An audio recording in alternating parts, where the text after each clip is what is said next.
نحمده ونصلي على رسوله الكريم أما بعد فأعوذ بالله من الشيطان الرجيم بسم الله الرحمن الرحيم يا أيها الذين آمنوا لا تقدموا بين يدي الله ورسوله واتقوا الله إن الله سميع عليم يا أيها الذين آمنوا لا ترفعوا أصواتكم فوق صوت النبي ولا تجهروا له بالقول كجهر بعضكم لبعض أن تحبط أعمالكم وأنتم لا تشعرون إن الذين يغضون أصواتهم عند رسول الله أولئك الذين امتحن الله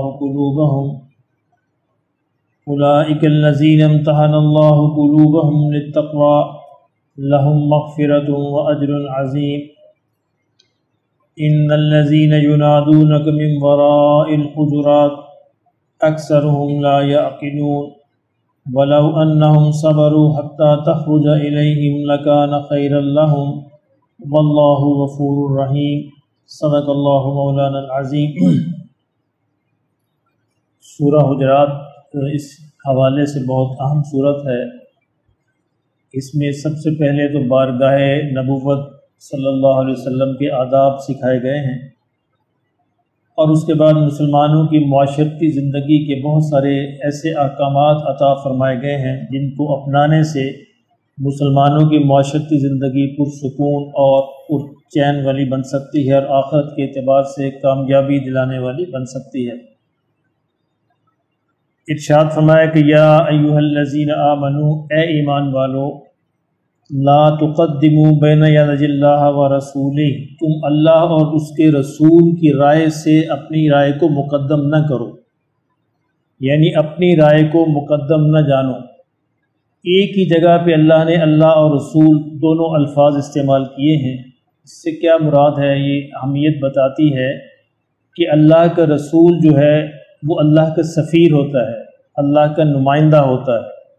اللہ کے رسول کے ساتھ جو بھی معاملہ کیا جائے وہ اصل میں اللہ سے معاملہ ہوتا ہے، کیونکہ کسی بھی ملک کا سفیر جو ہے اس ملک کا نمائندہ ہے، تو سفیر کے ساتھ جو بھی کیا جائے گا وہ اصل میں اس ملک کے ساتھ اچھا یا برا ہوتا ہے۔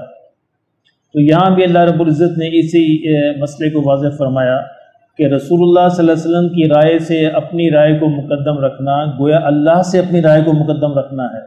رسول اللہ صلی اللہ علیہ وسلم کو بغیر مشورہ مانگے ہوئے، بغیر رائے مانگے ہوئے کوئی رائے دینا گویا اللہ کو اپنی رائے دینا ہے، اور ظاہر ہے اللہ کو تو رائے نہیں دی جا سکتی، اللہ تو دلوں کے، مستقبل کے، ماضی کے، حال کے سب حالات کو جانتے ہیں۔ اس بارے میں یہ احتیاط عطا فرمائی گئی کہ اپنی رائے کو مقدم نہ رکھو، اور نبی اللہ یا اللہ کے رسول جو ارشاد فرما دیں اسی کے تحت اپنی رائے کو بنایا جائے۔ یہ انفرادی حکم بھی ہے اور مسلمانوں کی اجتماعی زندگی کا حکم بھی ہے۔ مسلمانوں کی پارلیمنٹ، مسلمانوں کی اسمبلیاں کوئی بھی ایسی رائے نہیں بنا سکتی جو اللہ اور اس کے رسول کی رائے کے خلاف ہے۔ تو یہ بالکل ایک اہم بات ہے اور بالکل واضح بات ہے کہ یہ اس طرح کوئی بھی اسلامی مسلمان یا کوئی اسلامی حکومت یا اسلامی ملک کوئی بھی ایسی رائے نہیں بنا سکتا جو واضح طور پر اللہ اور اس کے رسول کے حکم کے خلاف ہو۔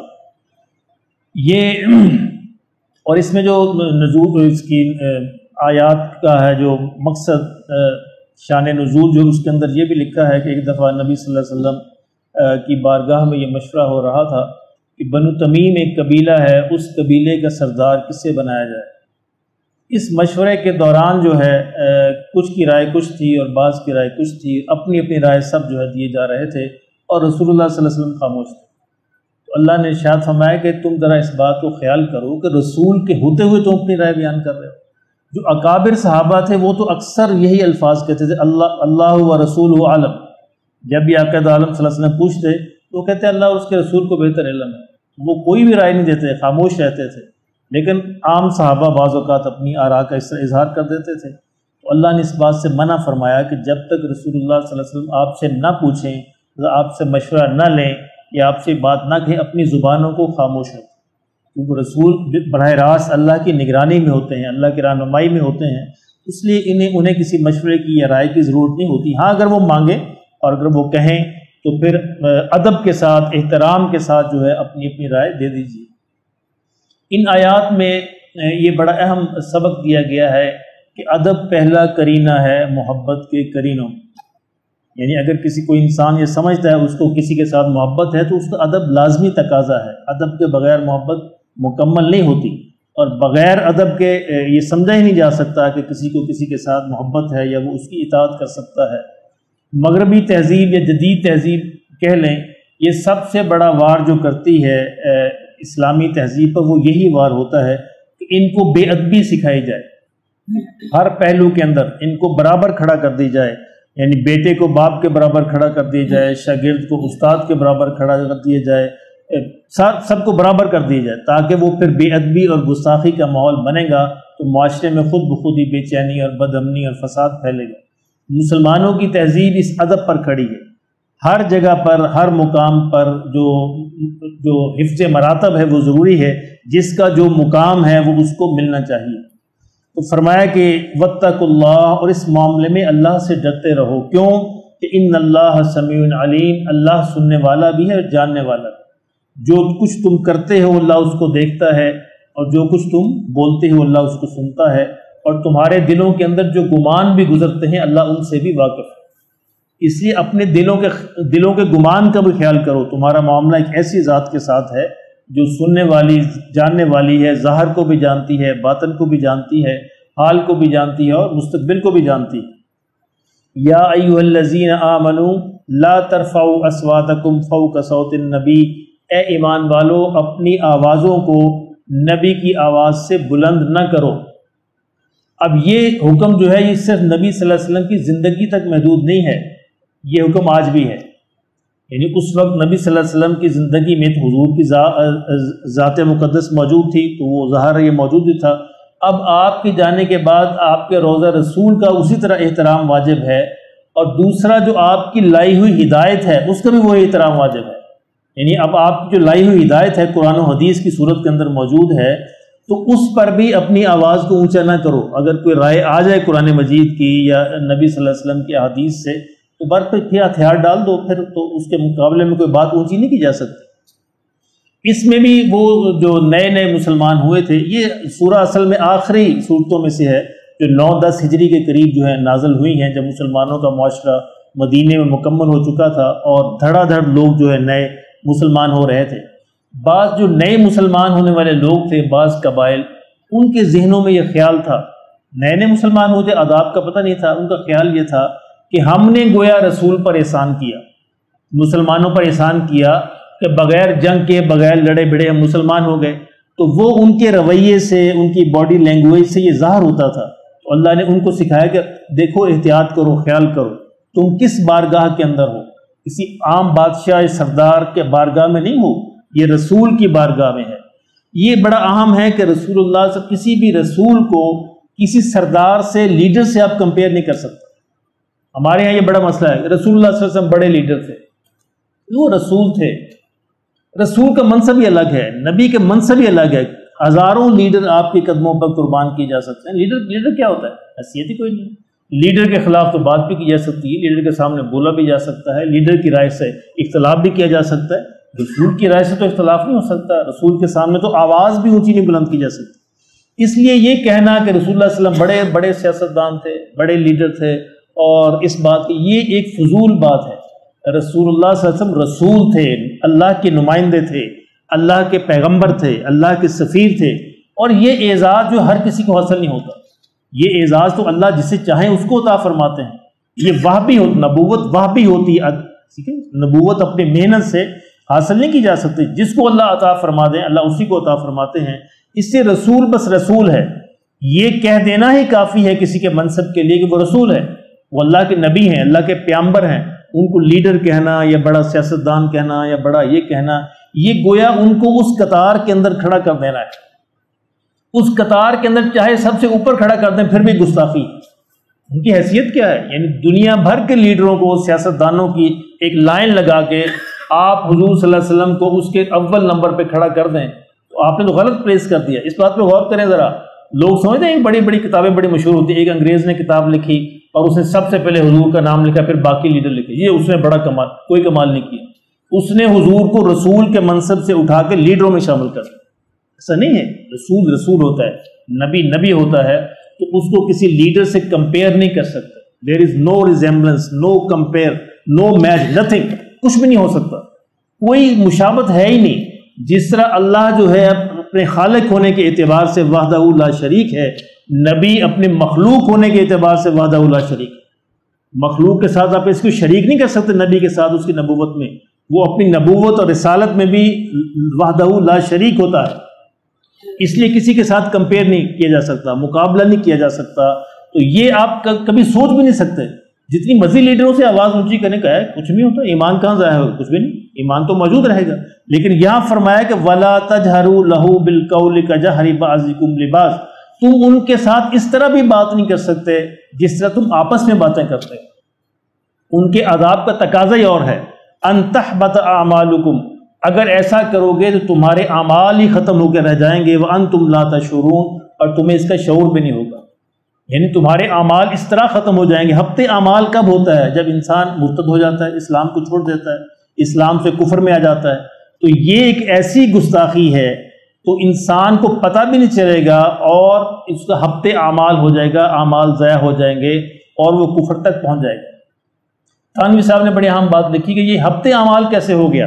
ایک دفعہ گستاخی سے آپ نے فرمایا کہ اس کو جو ایک دفعہ بھی اس طرح کی کسی بھی گستاخی کا مرتکب ہو جائے، اللہ اس سے توبہ کی توفیق چھین لیتا ہے، اللہ اس سے نیک اعمال کی توفیق چھین لیتا ہے. تو پھر ساری عمر اس کو نہ نیک اعمال کی توفیق ہوتی ہے، نہ توبہ کی توفیق ہوتی ہے.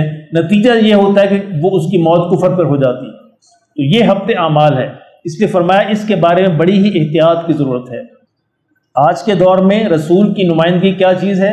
رسول کی لائی ہوئی ہدایت، جو کہ قرآن و سنت کی صورت میں موجود ہے. آپ کو معلوم کہ امام مالک رحمۃ اللہ علیہ جب حدیث پڑھاتے تھے تو پہلے باقاعدہ غسل کرتے تھے، خوشبو لگاتے تھے، اونچی مقام پر بیٹھتے تھے، اور بڑی ہی عزت احترام کے ساتھ کہ نبی کی بات جو سنائی جا رہی. اور ایک دفعہ بچھو نے کمر پر 16 جگہ پہ ڈنگ مارا اور آپ نہیں ہلے، اور اپنا سبق پورا کرنے کے بعد شاگرد سے کہا کہ ذرا میری کمر سے کپڑا اٹھا کے دے، کیا ہے؟ جب اس نے دیکھا تو بچھو ہے اور 16 جگہ پہ ڈنگ مار چکا تھا. کہ استاد جی آپ پہلے کیوں نہیں بتایا؟ فرمایا تیرا ناز ہو، میں حدیث پڑھاتے ہوئے ہل جاتا، نبی صلی اللہ علیہ وسلم کی بات کرتے ہوئے میں ہل جاتا، یہ تو ادب کے خلاف تھا. تو آج جو ہے ہمارے لیے یعنی یہ ادب کیا ہے؟ ایک تو روزہ رسول کا ادب ہے، یعنی آپ کی بارگاہ میں جب حاضری دی جائے تو وہاں بھی یہی آداب جو ہیں وہ ملحوظ رہیں گے. اور ایک جو آپ کی جو لائی ہوئی ہدایت ہے قرآن و سنت کی صورت میں جو موجود ہے، اس کا بھی یہی ادب کیا جائے گا کہ اس کی آواز سے یعنی ان کی رائے سے اپنی رائے کو مقدم نہیں کیا جائے گا، اور اپنی آوازوں کو ان کی آوازوں سے اونچا نہیں کیا جائے گا. ہمارے ہاں بڑا ایک عام مسئلہ ہے، ہمارے ہاں آوازیں بلند کرنے کا بڑا رواج ہے، اور یہ آواز انسان وہاں پہ بلند کرتا ہے جہاں دوسرے کو چھوٹا سمجھتا ہے. یہ چھوٹا سمجھنا ہوتا، اپنے آپ کو بڑا سمجھنا ہوتا، اپنے آپ کو بڑے منصب پہ جب انسان رکھتا ہے تو وہاں پھر دوسرے خلاف آواز کو بلند کرتا ہے. اور قرآن نے اس کو سخت ناپسند کیا ہے، گدھے کی آواز کے مشابہ قرار دیا ہے. اور اس سے علماء نے یہ لکھا ہے کہ اسی سے یہ مسئلہ بھی اخذ ہوتا ہے کہ نبی صلی اللہ علیہ وسلم نیچے پہ چلتے چلتے چلتے جو مناصب جو مراتب جو آ گئے ہیں علماء کے ہیں، آپ کے اپنا باپ ہے، آپ کے اپنے بڑے ہیں، تو ان کا بھی ادب ان کے مرتبے کے مطابق ہونا ہوگا. اگر نہیں ہوگا تو وہاں بھی گناہ آپ کو ملے گا. یعنی جو بھی آپ سے بڑا ہے، علم کے لحاظ سے بڑا ہے، عمل کے لحاظ سے بڑا ہے، عمر کے لحاظ سے بڑا ہے، رشتے کے لحاظ سے بڑا ہے، کسی بھی اعتبار سے بڑا ہے، اس کا وہ ادب ملحوظ خاطر رہنا چاہیے. یہ انہی آیات کا تقاضا ہے. یعنی نبی پھر انبیاء کے بعد جو ہے درجہ بدرجہ نیچے تک چلتے آئیں، تو جہاں جس کا جو مقام ہے اس کے مطابق اس کو ادب دیا جائے گا. ان الذین یغضون اصواتهم عند رسول اللہ، جو لوگ جو ہیں اپنی آوازوں کو پست رکھتے ہیں رسول اللہ صلی اللہ علیہ وسلم کی موجودگی میں، اولئک الذین امتحن اللہ قلوبهم للتقوی، یہ وہ لوگ ہیں جن کے دلوں کو اللہ تقوی کے لیے منتخب فرما لیتا ہے. یعنی یہ اس کا اعزاز پھر یہ ہے، اس ادب کا اعزاز یہ ہے کہ اللہ ان کے دلوں کے اندر تقوی ڈال دیں گے، اللہ ان کو ہدایت نصیب فرما دیں گے. اور جب ان کو تقوی اور ہدایت مل جائے گی پھر کیا اجر کیا ملے گا؟ لہم مغفرۃ واجر عظیم، تو اللہ انہیں مغفرت بھی عطا فرما دیں گے اور آخرت میں اجر عظیم بھی عطا فرمائیں گے. تو ادب کا بڑا مقام ہے، یعنی ادب کا بڑا مقام ہے، آسان نہیں ہے. کسی بھی حوالے سے آپ کسی بھی بڑے کا ادب کریں، اللہ آپ کو زندگی میں کہیں نہ کہیں ضرور نواز دیں گے. خاص طور پر دو جگہ، ایک علماء کا ادب اور ایک اپنے اساتذہ کا ادب اور ایک اپنے والدین کا ادب، یہ تینوں بڑے نازک مقامات ہیں۔ ان تینوں مقامات پہ جب بھی آپ ادب کو مجروح کریں گے اللہ آپ سے توفیق کو چھین لیں گے۔ ہمارے شاہ صاحب مرحوم اللہ ان پر رحم نازل فرمائے، نفیس شاہ صاحب جنہوں نے مسجد کا سنگ بنیاد رکھا، ایک شاگرد ان کے پاس اکثر، میرا ان کے پاس اکثر آنا جانا تھا، ان سے بیعت بھی تھی، تو ایک شاگرد ہے، کیونکہ آپ بنیادی طور پر خطاطی کا علم تھا، یا انہی کی خطاطی ہے یہ سارے جو آیتیں لکھی ہوئی۔ ایک شاگرد آیا، شاگرد کو پتہ نہیں کیا اس کے ذہن میں آیا، ایک لفظ لکھ کے لایا، تو شاہ صاحب سے کہنے لگا آپ ایسا لکھ سکتے ہیں؟ پتہ نہیں شیطان نے کیا بہکایا، یعنی جس استاد سے سیکھا تھا اسی استاد کو سامنے کر کہہ رہا ہے کہ شاہ جی آپ ایسا لکھ سکتے ہیں۔ اچھا، شاہ صاحب بالکل خاموش ہو گئے، یعنی دل پہ ان کے تیر چلا، آپ نے کوئی لفظ نہیں نکالا، کچھ نہیں کہا اسے، اور خاموش ہو گئے۔ نتیجہ کیا نکلا کہ اس کے ہاتھ نے لکھنا ہی بند کر دیا، اللہ نے اس کے ہاتھ سے وہ توفیق ہی چھین لی، نہیں لکھ سکا ساری عمر، پھر وہ تھوڑا بہت بھی نہیں لکھ سکا، لکھنے ختم ہو گئے۔ تو یہ ایک ایسا ہوتا ہے اللہ توفیق کو سلب کرتے ہیں۔ والدین کو آپ یعنی بدتمیزی کریں، گستاخی کریں، اللہ آپ سے رزق کی توفیق چھین لیں گے، آپ کے رزق کے اندر بہت کمی کر دیں گے۔ کسی استاد سے ایسی گستاخی کر لیں، آپ کا علم اللہ سے آپ چھین لیں گے۔ تو کسی بھی بڑے سے ایسی گستاخی کی جائے کسی بھی حوالے کے ساتھ، تو اللہ کسی نہ کسی حوالے سے کسی نیکی کی توفیق جو ہے اس کو چھین لیتے ہیں، اور یہ بہت بڑی سزا ہوتی ہے، چھوٹی سزا نہیں ہوتی کہ اللہ نیکی کی توفیق چھین لیں۔ جب نیکی کی توفیق چھنتی ہے تو انسان گرتے گرتے گرتے جہنم کے کنارے تک پہنچ جاتا ہے۔ اس لیے بڑا ضروری ہے، یعنی جب بیٹا باپ سے اپنی آواز کو بلند کرتا ہے، مطلب پتہ کیا ہے اس کا، اس نے اپنے بیٹے ہونے کا منصب کھو دیا ہے۔ شاگرد جب استاد سے اپنی آواز کو اونچا کرتا ہے تو اس نے شاگرد ہونے کا اعزاز کھو دیا ہے، اب وہ شاگرد نہیں رہا، بیٹا بیٹا نہیں رہا۔ وہ ادب جب تک محروز رکھے گا، اختلاف اپنی جگہ جو ہے، اختلاف ادب کے دائرے میں آپ بیان کر سکتے ہیں، کوئی حرج نہیں، یعنی شاگرد بھی اختلاف بیان کر سکتا ہے لیکن ادب کے دائرے میں۔ اب دیکھیے آقا دو عالم صلی اللہ علیہ وسلم نے ایک دفعہ ظہر کی نماز یہ غالباً اثر کی 4 کی بجائے 5 رکھتے پڑھتے، یہ امت کو سکھانا مطلوب تھا۔ تب صحابہ نے کیا کہا؟ اب تو دیکھیے، صحابہ نے کہا کہ یا رسول اللہ صلی اللہ علیہ وسلم، اللہ نے نماز کا حکم تبدیل کر دیا یا آپ بھول گئے؟ اب دیکھیے ادب یہ ہوتا ہے، یہ نہیں کہا کہ آپ بھول گئے جی آپ نے زیادہ پڑھ دیا، نہیں کہا کہ یا رسول اللہ صلی اللہ علیہ وسلم اللہ نے کیا نماز کے حکم کو تبدیل کر دیا؟ آپ نے فرمایا نہیں میں بھول گیا۔ تو یہ یعنی کسی بھی بڑے سے، جیسے والدین سے بات کرتے ہوئے یہ ادب ضروری ہے، استاد سے بات کرتے ہوئے یہ ادب ضروری ہے، کسی بڑے عالم سے بات کرتے ہوئے یہ ادب ضروری ہے۔ اس ادب کے صدقے اللہ پھر نواز دیتے ہیں۔ ایسے امام ابو حنیفہ رحمۃ اللہ علیہ ساری عمر استاد کے گھر کی طرف پاؤں نہیں کی، اللہ نے علم سے نوازا نا، پھر یعنی قیامت تک ان کے نام کو نواز دیا، اور بھی اس لیول کے اور علماء بھی موجود تھے، ایسا نہیں کہ موجود نہیں تھے، لیکن جس کو اللہ نواز دیں، اللہ نے ان کو نواز دیا۔ کیا ہوا کہ ساری عمر استاد کے گھر کی طرف پاؤں نہیں کرتے تھے کہ میرے استاد کا گھر۔ تو لوگ آج ان باتوں کو معمولی سمجھتے ہیں، یہ جدید تہذیب کا نقصان یہی ہے کہ اس میں سکھایا ہی جاتا ہے کہ باتیں معمولی نہیں ہیں، یہ اپنے اثرات کے اعتبار سے انسان کو الٹ پلٹ کر کے رکھ دیتے ہیں، یا اوپر یا نیچے لے جاتی ہیں۔ تو اللہ ہمیں اس پہ عمل کی توفیق فرمایا کہ ان الذین ینادونک من وراء الحجرات، حضور صلی اللہ علیہ وسلم کے جو گھر تھے، حجرات تھے، بیویوں کے جو گھر تھے، تو بعض جو نئے مسلمان ہوئے تھے، دور قبائل سے آتے بدو جو لوگ تھے جن کو آداب کا پتہ نہیں تھا، وہ آتے ہی آپ کے حجروں کے باہر سے اونچی آواز میں آپ کا نام لے کر پکارنا شروع کر دیتے۔ اللہ نے کہا یہ بھی ادب کے خلاف ہے۔ اکثرہم لا یعقلون، وہ اس بات کا خیال نہیں کرتے، عقل نہیں رکھتے اس بات کی۔ ولو انہم صبروا، اگر وہ صبر کرتے حتی تخرج الیہم، یہاں تک کہ آپ خود ان کی طرف نکل آتے، خود باہر تشریف لے آتے، لکان خیر لہم، یہ ان کے لیے بہتر تھا۔